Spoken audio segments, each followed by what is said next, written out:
And as you progress in faith, you will see more into the Bhagavatam. How do you progress? Shravanam, Kirtanam, Vishnu, Smaranam, Padasevanam.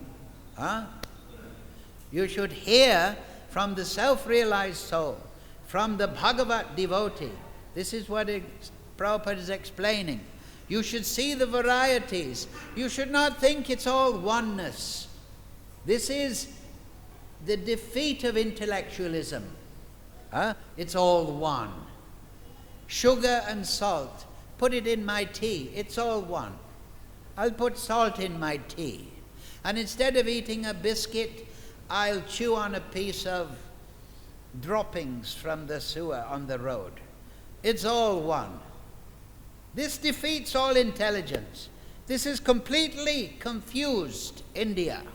I am God.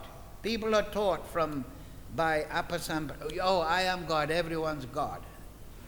In the Western countries, if you say, I am God, then they'll say, okay, sit over there with Jesus Christ, Napoleon, and Genghis Khan, and the doctor will see you soon.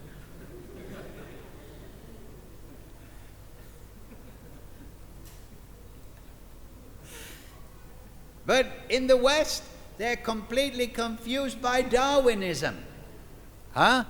It's all happened. There was a big bang, and then by chance life arose, and then life decided to fly in the sky, jump back in the ocean. And all these ridiculous ideas. And now Mayavadi idea, of course, it's not just here in Bharat. But these ideas are demoniac. They are the agents of Kali. So, they are being propagated, and society is being based on these ideas. But what is Prabhupada's plan? What is the real plan of ISKCON? Yes, become self-realized. Realize your relationship with Krishna. That will manifest your Swarup. But at the same time, Prabhupada explained all this knowledge, gave vast instruction. Why? Because the knowers of the Bhagavatam, the knowers of this Vedic knowledge, they are meant to be the guides of society. That is the mission of ISKCON. And on the basis of these self-realized soul, just like Srila Prabhupada, Srila Bhakti Siddhanta, Srila Bhakti Vinod Thakur, all these wonderful acharyas, they created these societies. So the mission of ISKCON is to present people who are well versed in the Vedic knowledge, who can argue effectively, who are bhaktas, who follow regulative principles, who chant Hare Krishna, who throw their heart and soul at the lotus feet of Sri Sri Gaurnitai, Krishna Balaram and Rajam Sundar and Lalit Vishaka. This is the true guide of society. And through those souls, the universe, the purpose of the universe, the different conditions of life can be understood.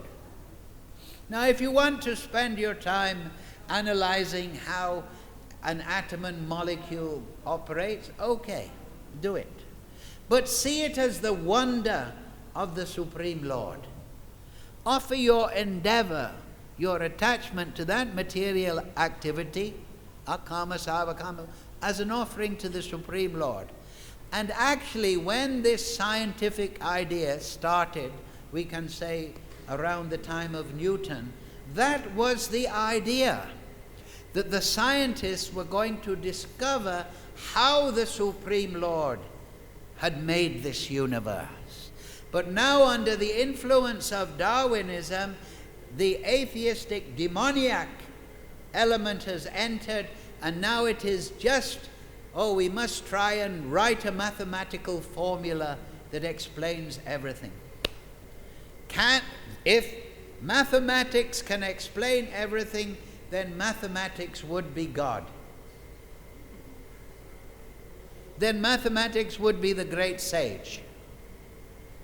Why this understanding, like in science they're always using formula, why that mathematics is the ultimate? Now, can you understand this temple by just looking at the mathematics of the bank account.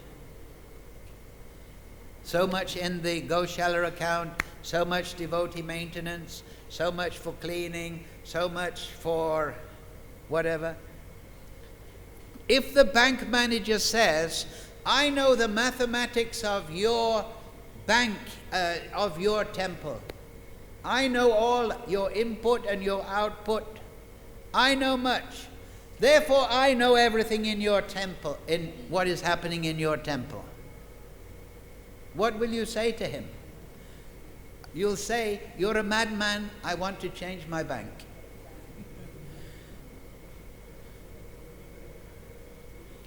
Yes, that is an aspect of how the temple is run, but it is a subset, you understand?